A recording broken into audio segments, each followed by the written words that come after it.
Assalamualaikum warahmatullahi wabarakatuh. Kita berjumpa kembali mata kuliah analisa kerusakan hardware.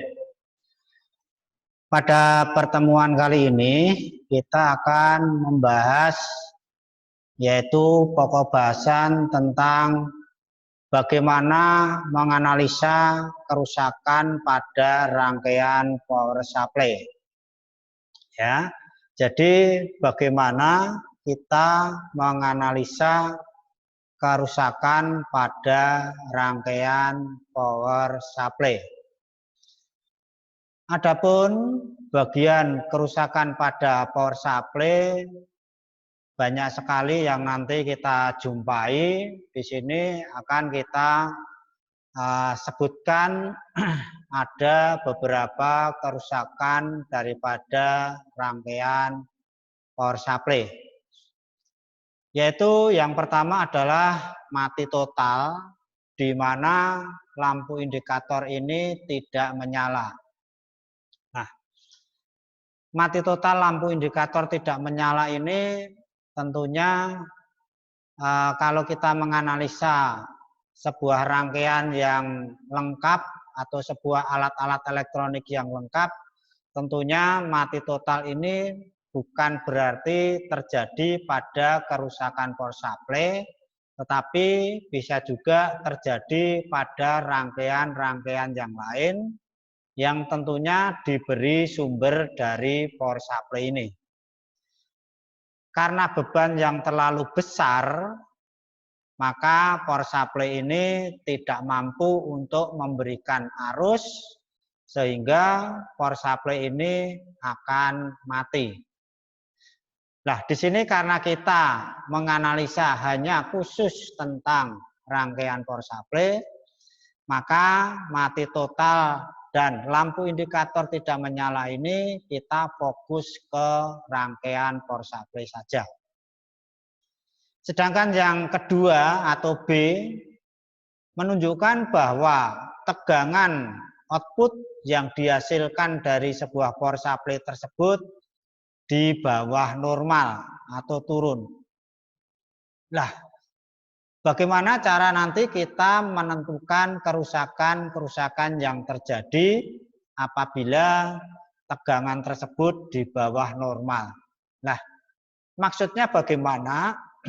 Di bawah normal ini, maksudnya adalah tegangan yang normal misalnya 110 volt.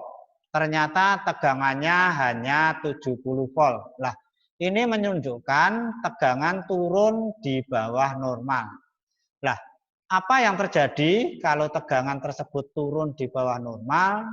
Maka menyebabkan rangkaian-rangkaian yang diberi sumber dari power supply akan tidak bekerja karena kekurangan daripada suplai tegangan.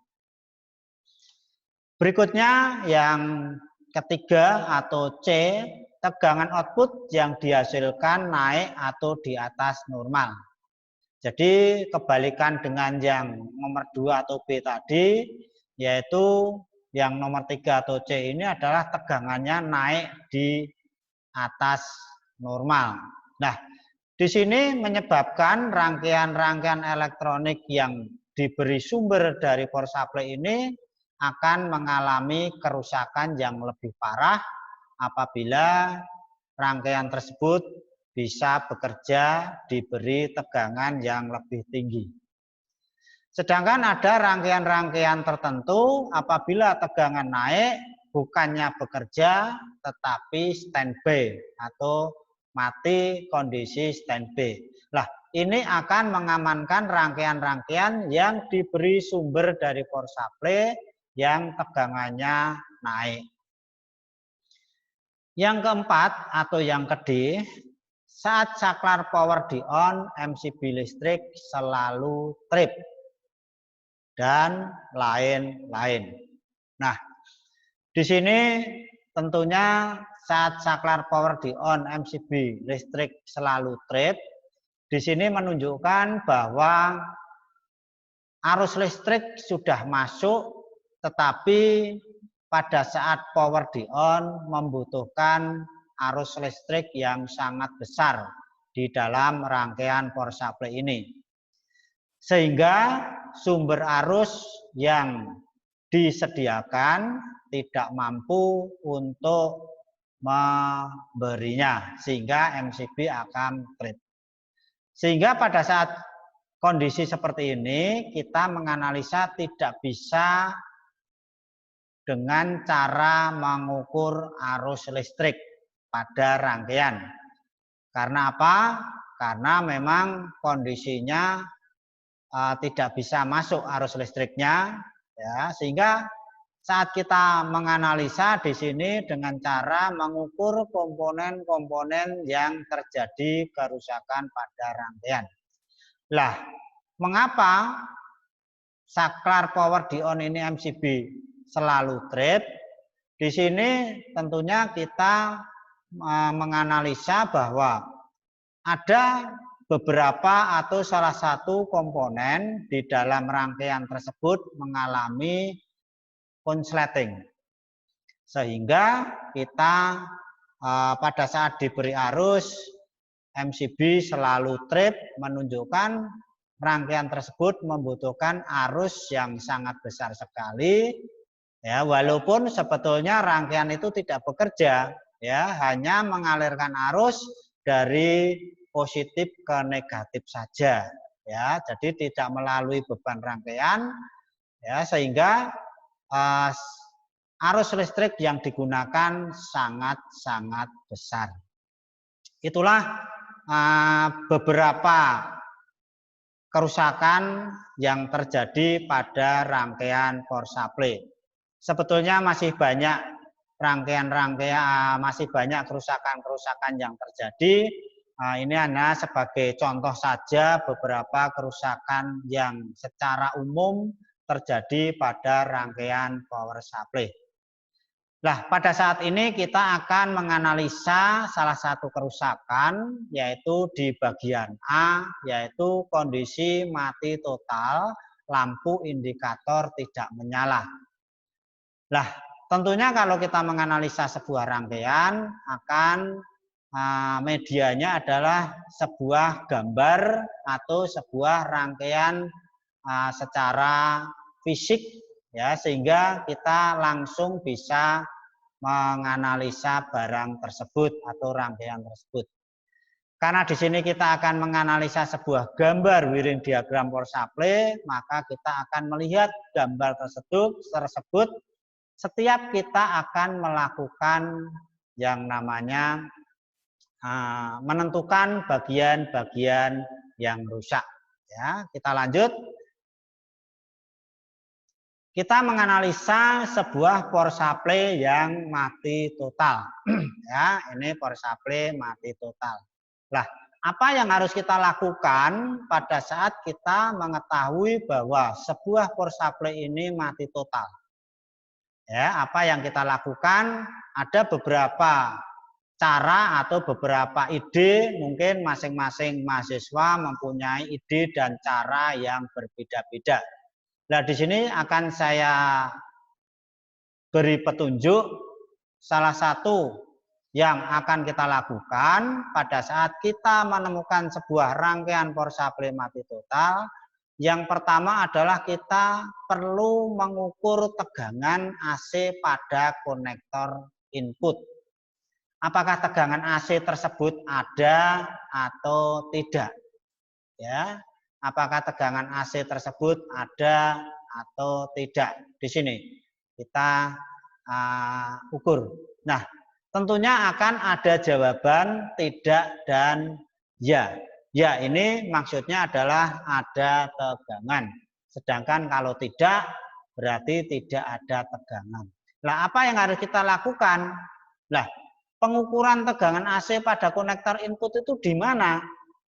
Nah, maka kita menuju ke sebuah gambar yang akan kita analisa kalau kita akan menganalisa sebuah gambar.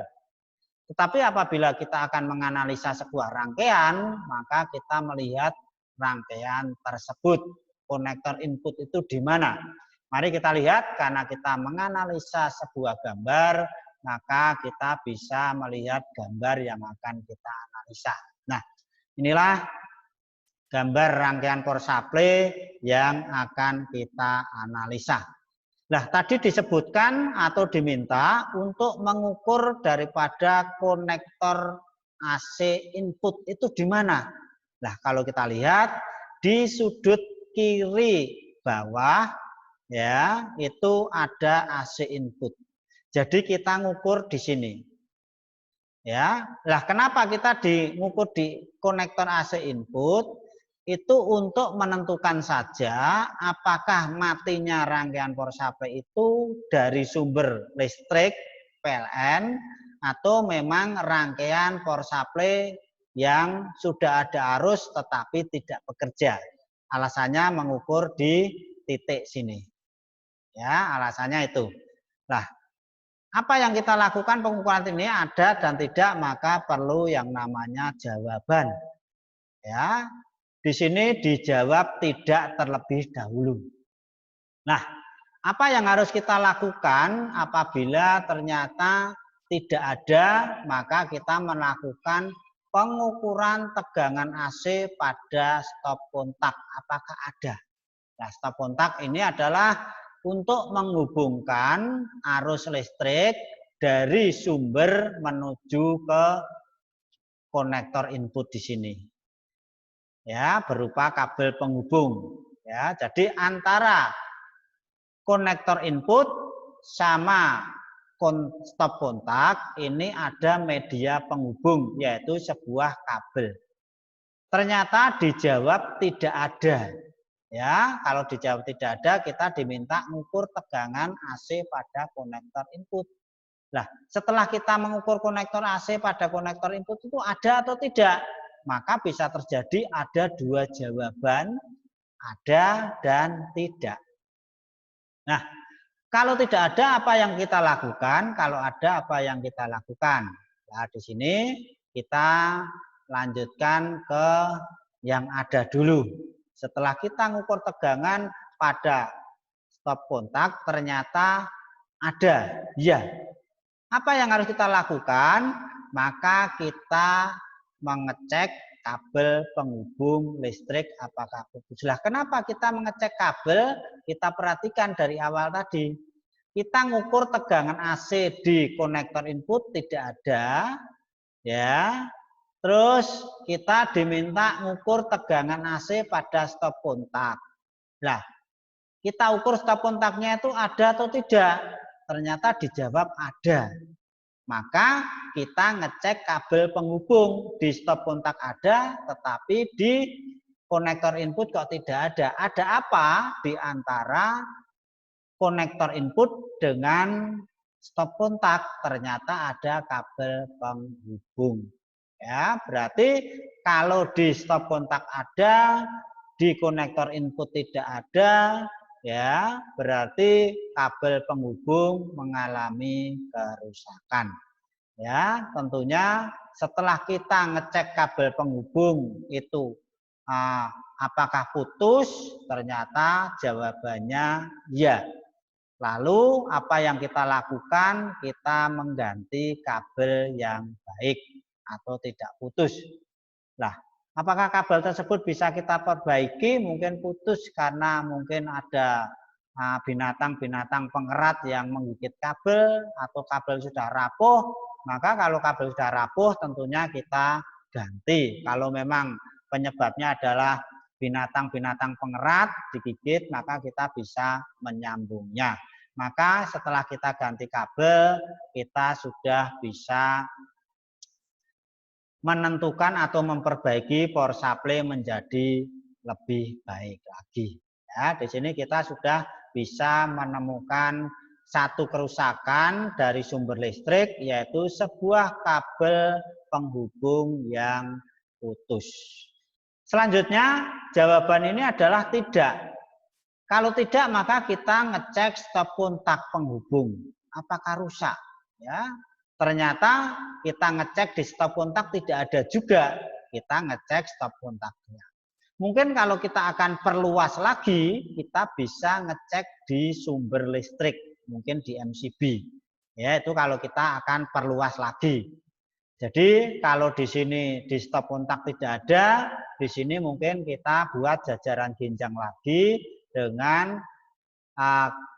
cek tegangan pada MCB, apakah ada atau tidak. Ya, kalau kita perluas lagi di sini. Ya, sehingga akan kita temukan banyak hal kerusakan. Nah, karena di sini kita persingkat saja, maka kita ngecek stop kontak penghubung. Apakah rusak? Jawabannya adalah ya. Maka kita ganti stop kontak yang baik, maka power supply sudah oke. Ya, di sini kita menemukan dua kerusakan dari luar rangkaian, yaitu sebuah kabel putus dan stop kontak yang rusak. Nah, inilah bagian yang luar. Jadi untuk menganalisa itu kita cari dulu penyebabnya, ya. Terus kita tentukan apakah rusak atau tidak. Kalau rusak maka kita perlu penggantian. Ya, jadi ada sebab akibat. Ya, jadi kita tidak boleh langsung ngecek komponen ya baik atau rusak tanpa ada dasar, ya, tanpa ada dasar. Contohnya di sini dasarnya itu kenapa kita ngecek kabel penghubung? Ya, alasannya apa? Karena pengukuran tegangan di konektor input itu tidak ada dan di stop kontak ada. Ya, maka kita larinya ke penghubung antara input konektor dan stop kontak, yaitu ada kabel. Ya, itu jadi ada dasar kita menentukan komponen yang rusak. Kita lanjutkan. Kita kembali ke ukur tegangan pada konektor AC input. Di sini jawabannya adalah ya. Apa yang harus kita lakukan? Kalau ya, kita mengukur tegangan DC 310 volt pada C filter. Apakah ada? Jawabannya ya dan tidak. Ya. Lah, mengukur tegangan DC pada 310 volt itu di mana? Di C filter. Kita lihat di rangkaian. Nah, C filter 300 adalah ini. Kita lihat yaitu C812 dengan nilai 100 mikrofarad 400 volt. Maka di sini disebutkan tadi tegangan DC-nya adalah 310 karena di sini voltase daripada kapasitor filter aja sudah 400. Kita ukur di sini. Apakah ada atau tidak? Nah, kenapa kita ngukur di titik kapasitor ini? Untuk mengetahui apakah sebelum kapasitor atau sebelum dioda ini bekerja atau tidak. Ya, berarti tadi kita ngecek di input ini ternyata ada. Nah, kalau ada, kita langsung menuju ke titik sini. Kalau di titik ini tidak ada, maka kita mundur dari sebelum dioda atau dari dioda menuju ke input di sini. Karena di sini tadi ada. Ya, kita dari sini langsung naik ke atas sampai di dioda. Itu kalau di C filter 80812 ini tidak ada. Tetapi kalau ada tegangan 310 di C812, maka kita menganalisanya adalah di dalam rangkaian ini. Ya, di sini. Yang kita analisa itu di sini. Ya, karena sudah ada tegangan di sini. Ya, di sini untuk memilahkan aja apakah tegangan AC itu sudah benar-benar masuk atau belum masuk. Kalau belum masuk berarti kita larinya ke kiri menuju ke tegangan-tegangan AC. Kalau kita sudah mengukur tegangan DC 310 di sini sudah ada, berarti kita larinya ke rangkaian elektroniknya di sini. Ya, di sini yang kita kerjakan nanti. Ya, nah kita lihat kembali ke sini. Ya, Di sini diminta untuk mengukur tegangan DC ya, terus kita mengukur tegangan input L802. Apakah ada? Selain itu juga kita diminta mengukur tegangan AC di R802. Apakah ada atau tidak? Ya. Nah, di sini jawabannya ya dan tidak. Ya, kita lanjut aja di sini, kita ngukur tegangan DC 310 volt input L802. Apakah ada? Lah, L802 itu di mana? Kita lihat rangkaiannya. L802 ternyata ini. Kenapa kita mengukur L802? Setelah tadi mengukur C812 di sini ada. Kenapa kita mengukur L802? Tujuannya adalah menentukan apakah komponen-komponen yang dilewati arus dari C80812 menuju L802 ini ada gangguan apa tidak.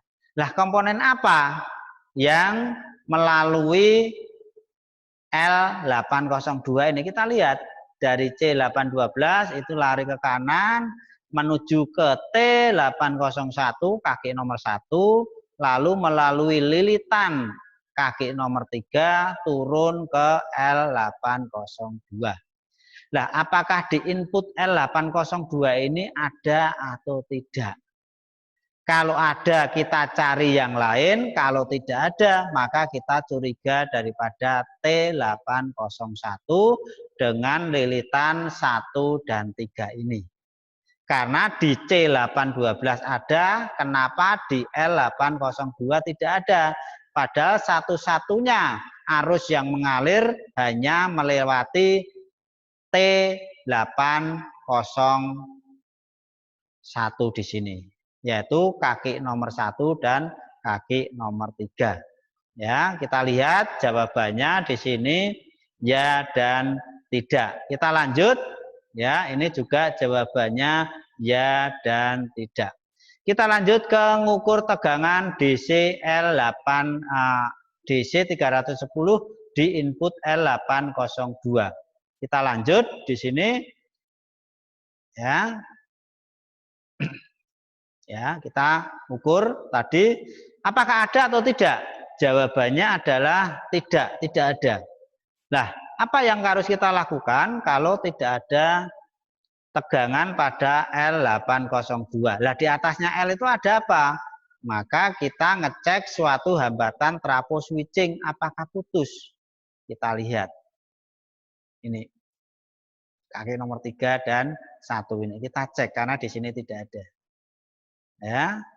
Nah, kalau di sini tidak ada, ya, di input L ini tidak ada, sedangkan di C ini ada, satu-satunya arus hanya melewati T801 ini. Sehingga kita curiga terhadap lilitan T801, yaitu kaki nomor 1 dan 3. Ini yang kita curiga ini. Ya. Terus jawabannya apa? Kita lihat, kita diminta untuk ngecek hambatan trafo apakah putus? Jawabannya ya. Maka kita perlu mengganti yang namanya trafo switching. Ya, berarti trafo switchingnya rusak, maka perlu kita ganti. Apa yang terjadi kalau sudah kita ganti? Karena kita sudah menemukan kerusakan yaitu lilitan T801 putus, kaki nomor 1 dan 3, maka kondisi power supply akan normal kembali. Ya. Terus kita lanjut, apa yang terjadi setelah kita ngukur input ini? Ya ada, maka kita pengukuran yang lain, yaitu kita ngukur tegangan DC di input kaki drain. Ya, di input kaki drain. Di mana? Jawabannya ya dan tidak juga.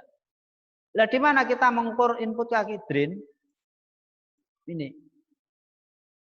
Kalau tadi di sini ada, ya, ternyata apakah di output atau kaki drain ini ada atau tidak? Lah kita akan menentukan apa toh pengukuran di kaki drain ini? Kita akan menentukan apakah L802 ini rusak atau tidak, putus atau tidak. Begitu. Ya. Jadi kalau di drain kaki nomor 2 ini ada tegangan 310, berarti L ini kondisi baik. Tetapi kalau tidak ada kaki drain ini 310, berarti L ini rusak. Ya, kita lihat di sini kita jawabannya tidak. Ya. Nah, kalau tidak berarti kita ngukur ngecek hambatan L802. Apakah putus? Ya, tentunya iya. Kenapa dijawab iya? Karena memang inputnya ada, outputnya tidak ada. Sehingga kita memastikan bahwa L802 mengalami kerusakan. Terus kita bisa mengganti atau kita perbaiki. Ya, karena L ini hanya satu lilitan saja, maka kita bisa menggantinya dengan kawat yang baik, atau mungkin di kakinya saja yang putus, maka kita bisa perbaiki. Jadi tidak perlu mengganti yang baru. Ya, di sini kita ganti L802. Ya. Setelah kita perbaiki atau kita ganti, apa yang kita lakukan? Ya sudah, berarti power supply sudah normal kembali karena kita sudah menemukan penyebab matinya power supply. Ya, ini. Nah, kalau kita ngukur tegangan DC 310 input kaki drain itu tidak ada, apa yang harus kita lakukan? Nah, ada apa yang harus kita lakukan? Di sini kita punya ide mengukur tegangan output di R804. Apakah ada atau tidak? Ya, ada dan tidak. Lah R804 itu di mana? Kita lihat R804. Oh, ternyata di sini. R804 output. Kenapa kita tidak ngukur inputnya dulu kok langsung output? Karena inputnya jelas sudah ada karena hubungannya dengan C812. Di sini tadi ada 310. Ya. Kita diminta untuk mengukur output R804. Kenapa tidak input? Karena di 310-nya sudah ada. Ya, ini panahnya kebalik ya tadi, ini seharusnya ke kanan ya. Ini bukan ke kiri. Nah, ya betul ya, ini ke kanan ya. Kita lanjut tadi. Ini di sini kita mengukur outputnya. Ya, kita mengukur outputnya. Apakah ada? Nah, kenapa kita ngukur di sini output R ini untuk menentukan apakah R ini rusak atau tidak. Kalau tidak ada berarti R rusak, kalau ada berarti R ini kondisi normal. Tetapi kok masih mati? Nah, kita cari penyebab. Ya. Karena matinya rangkaian power supply tidak hanya R ini, ada komponen-komponen yang lain ya. Sehingga kalau di output R804 ini ada, berarti kita mencari komponen yang lain yang sekiranya dicurigai menyebabkan rangkaian power supply itu mati. Ya, kita ukur di sini apakah ada? Kita lihat. Jawabannya tidak. Nah, kalau tidak berarti kita mengukur nilai hambatan daripada R804 dengan nilai 200 kilo ohm. Apakah putus? Dijawab ya. Kalau ya, apa yang harus kita lakukan? Kita ganti R802. Ya, karena R ini tidak bisa diperbaiki, maka kita perlu ganti. Ya, dengan nilai 200 kilo ohm. Apa yang terjadi kalau sudah penggantian?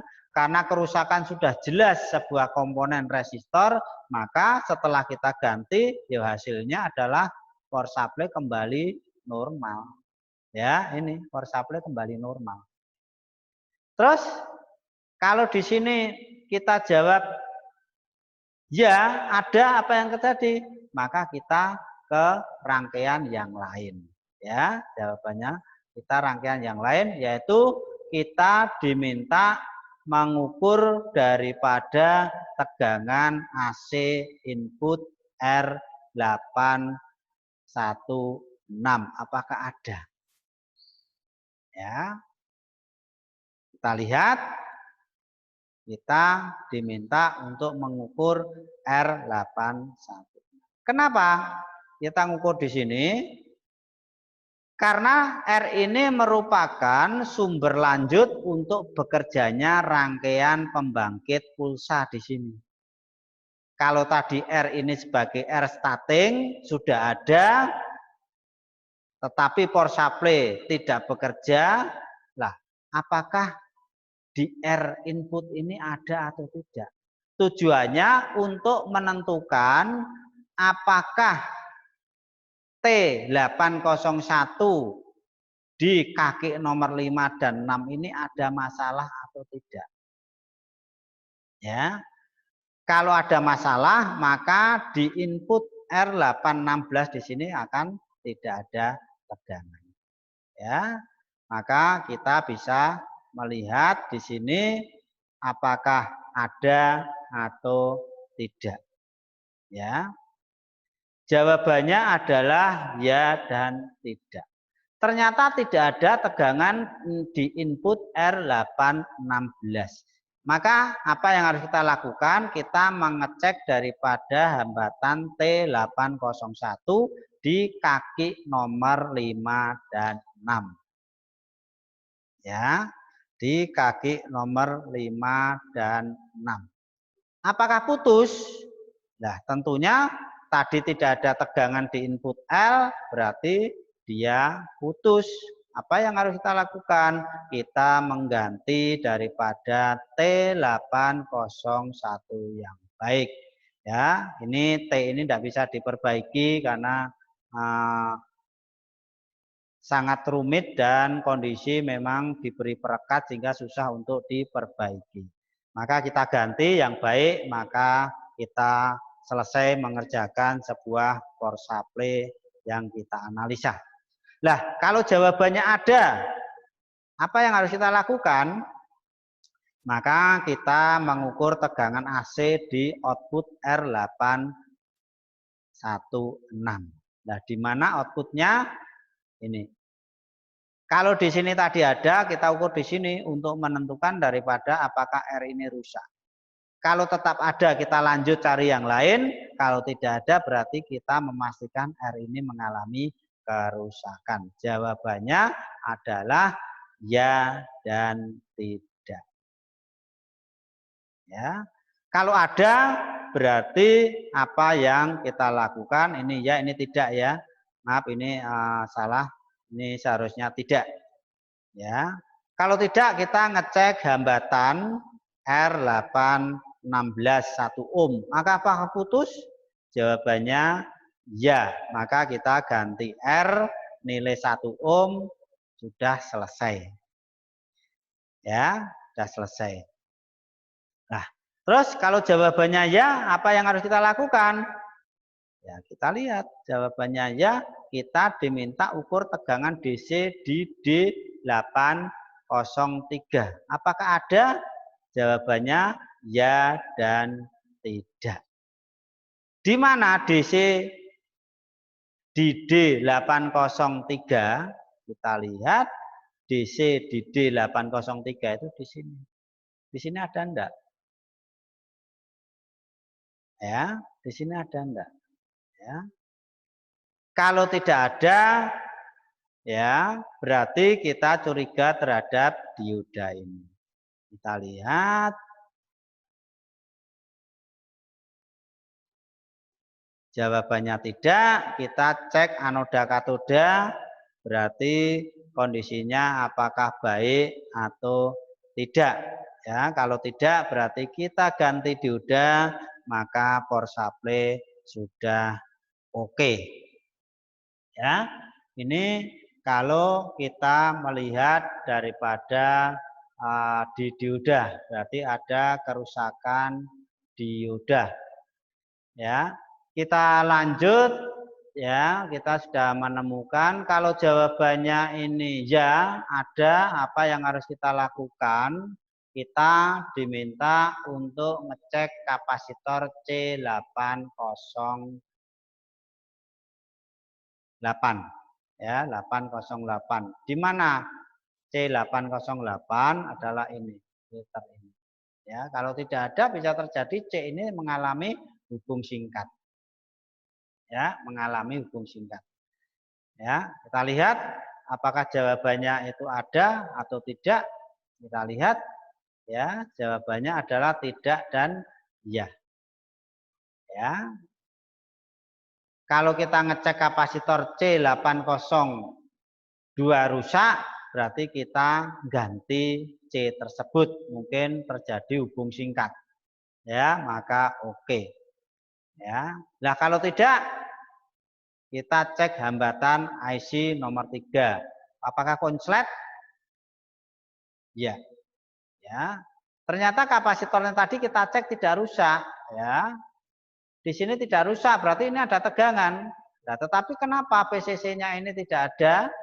Ya, berarti ini bisa terjadi IC-nya yang mengalami kerusakan. Kita lihat, oh berarti IC-nya terjadi konslet, kita ganti IC. Ya, maka sudah baik.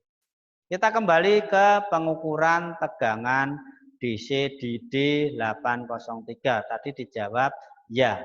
Berarti kalau ya, kita diminta untuk mengukur tegangan DC di D803. Ada atau tidak. Ya, tegangan DC di D803. Ukur tegangan DC di D803 ada. Ya ada. Ukur tegangan DC di D803 ada. Ya. Jawabannya ya ada, maka kita lakukan ya, kita cek ya, ya ternyata ada, kita ngukur tegangan di sini tadi ada. Ya, ukur tegangannya di DC ini ada, kita ganti IC. Ya, kalau sudah kita ganti IC berarti oke. Ya. Jadi kerusakan IC ini ada dua kemungkinan, ada tegangan tetapi tidak bekerja, mungkin di dalamnya tidak mau menerima, dan ya tidak ada tegangan karena IC-nya hubung singkat terhadap ground. Ya, itu menyebabkan kondisi power supply tersebut mengalami rusak mati. Ya. Nah, mari kita lanjutkan ke rangkaian yang lain. Di sini tadi kita sudah membahas di bagian yang ada di rangkaian. Ya, ini tadi ke bawah sudah kita bahas. Sekarang kita mengukur yang ada di sini, ya, ukur tegangan AC di R802 itu di mana? Ya, kita lihat ke bagian daripada rangkaian tersebut. Kita lihat di sini. Ya, kita diminta untuk mengukur tegangan AC di R802. Lah, tadi di rangkaian sudah semuanya kita temukan, di tegangan DC-DC-nya kita mencari di bagian AC ya. Tadi di sini sudah ada ya, semuanya sudah kita temukan, ada beberapa komponen yang rusak, mungkin bisa kita hitung, yaitu 1 kapasitor, 2 IC ya, IC ini yaitu IC karena konslet dan IC karena tidak mau menerima atau tegangan masuk tapi tidak bekerja. Berarti ada 2, 3, 4, 5, 6, 7, 8. Jadi kita sudah menemukan 8 kerusakan di rangkaian pembangkit frekuensinya ya di sini. Ya, kita sudah ketemukan 8. Lah, tadi kalau di sini kita ukur tidak ada tegangan DC 800 di C812 itu tidak ada tegangan 310, maka kita larinya ke rangkaian arus listrik AC-nya di sini. Tadi kita diminta untuk mengukur R802 di sini. Apakah ada atau tidak? Kita lihat ya. Di sini tidak ada, diminta untuk mengecek hambatan saklar power on off. Ya, apakah mati? Jawabannya ya. Ya, kita ganti. Ya, maka oke. Ya. Kita lihat. Kita diminta ngukur di R802. Apakah ada atau tidak? Padahal di AC input tadi ada, tetapi di R802 kok tidak ada. Lah ada apa? Ya, antara R802 dengan AC input ternyata melalui sebuah saklar power on off. Ya, jadi mungkin saklar ini sudah di on tapi kontaknya tidak mau hubung sehingga di tegangan R ini tidak ada tegangan AC 220 volt. Berarti menentukan saklar power on off ini mengalami kerusakan. Nah, kalau di R802 ini sudah ada, apa yang harus kita lakukan? Kok di C812 tidak ada, maka kita bisa naik. Kita lihat, kita harus diminta ngecek apa. Nah, di sini kita diminta untuk mengecek tegangan AC di output F801. Apakah ada atau tidak? Lah F801 itu di mana? Kita lihat. Ini. Kita ngukur di sini ada enggak? Tadi di sini sudah ada. Kalau di titik F outputnya itu tidak ada, berarti yang bermasalah sekring. Ya, ini yang bermasalah. Ya, kita lihat hasilnya. Jawabannya tidak. Kita ngecek hambatan F801 putus, tentunya iya.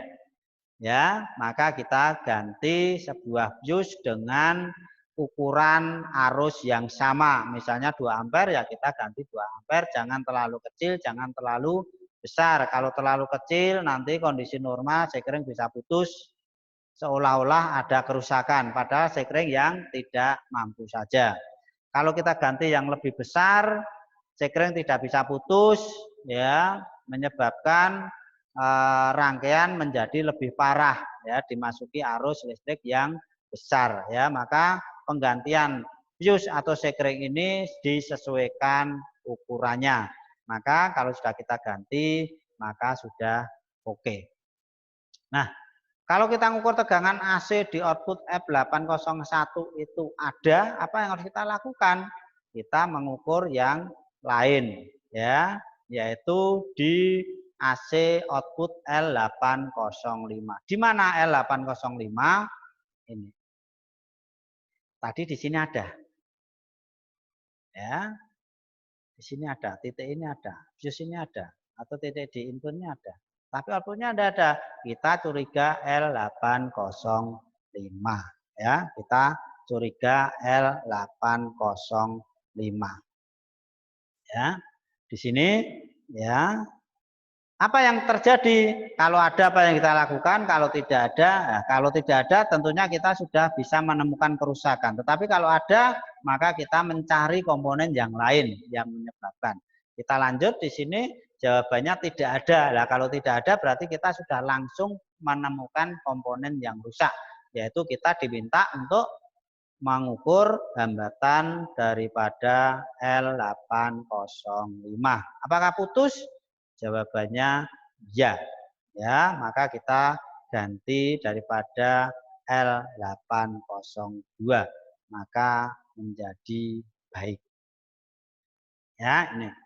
Nah, kalau jawabannya ya, lah kalau selalu ada ini berarti kita mencari solusi yang lain, yaitu kita mencari mengukur tegangan R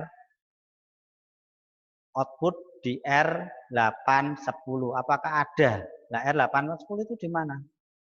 Kita di sini. Karena di sini sudah ada. Nah, ini kok tidak ada jawaban ada dan tidak, selalu jawabannya tidak. Ya. Selalu jawabannya tidak. Nah, karena di sini tadi sudah kita tentukan ada. Nah, tentunya di sini pasti ada. Ya, pasti ada di sini. 220 karena di sini sudah ada. Maka terakhir adalah di sini tidak ada pilihan ya dan tidak. Ya, kita diminta untuk mengukur R ya. Ya, ukur tegangan AC di R ini jawabannya ya. Ya. Jawabannya tidak. Ini selalu ya ada, ya, selalu kita ngukur. Nah, Kalau kita mengukur tegangan di R ini tidak ada. Kenapa tidak ada jawaban ya dan tidak? Karena di sini sudah ada tadi tegangan AC. Ya, tegangan di sini ada keluar.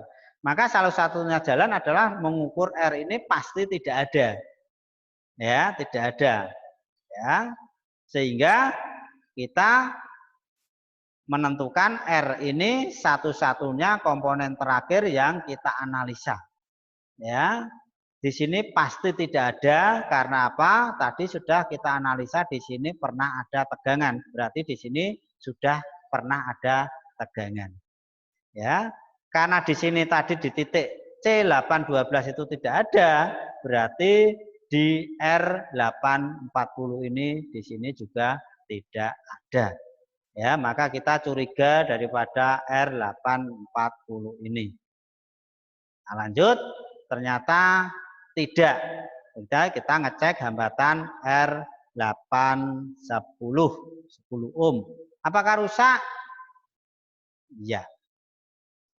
Ya, kita ganti daripada R dengan nilai 10 ohm. Ya, maka akan power supply beres kembali. Ya, itu beberapa kerusakan rangkaian power supply. Jadi di sini kita bisa menemukan, kita lihat dari AC setelah konektor input itu kita temukan 4 kerusakan, yaitu satu adalah R, L, F, dan saklar power. Ya, itu dari AC. Ya, jadi dari sini. Ya, ada 4. Sedangkan dari input tadi kita lihat kita menemukan ada 2. Ini dari listriknya itu ada 2 kerusakan, yaitu kabel dan stop kontak. Jadi kita sudah menemukan 6 kerusakan. Ya. Terus selanjutnya dari rangkaian, ya, setelah tegangan 300 itu kita menemukan daripada ada 3. Ya, ada 3. Berarti 6 ditambah 3 ada 9. Ya, 9. Lalu di sini kita menemukan ada 2, yaitu R dan T. 9 tambah 2 berarti ada 11. Ya, 11. Lalu kita lihat lagi di sini ada 3 lagi. Ya, yang hubungannya dengan IC kapasitor dioda. Ya, jadi 11 ditambah 3. Ya, jadi ada berapa ini? 14 ya. Ada 14. Ya, 14 terus ditambah yang ini tadi kita hitung kembali, coba kita hitung. Ini ada 4. Terus ini ada 3 berarti 7. Ini ada 2 berarti 9. Ini ada 3 berarti 9 tambah 3 12. Terus di sini ada 2 berarti ada 14 kerusakan. Ya, ada 14 kerusakan, ya. Itulah kerusakan pada rangkaian power supply. Ya, silahkan Anda lihat videonya nanti di Siakat, ya, agar Anda bisa melihat lebih jelas lagi penjelasan-penjelasan yang sudah saya sampaikan. Untuk tugas minggu depan, silahkan Anda menganalisa rangkaian power supply switching yang sudah Anda kumpulkan gambarnya, itu dianalisa, dibuat flowchart seperti contoh pada materi hari ini.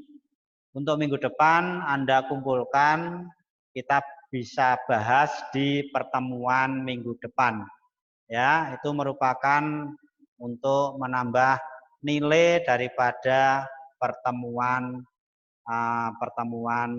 di analisa kerusakan hardware ya. Jadi silahkan Anda menganalisa rangkaian tersebut, kita bahas di pertemuan berikutnya. Ya, saya kira saya akhiri sampai di sini dulu ya. Sebelumnya nanti Anda bisa melihat ya, untuk videonya saya upload di Siakat. Ya. Demikianlah materi yang bisa saya sampaikan hari ini. Semoga bermanfaat. Terima kasih. Wassalamualaikum warahmatullahi wabarakatuh.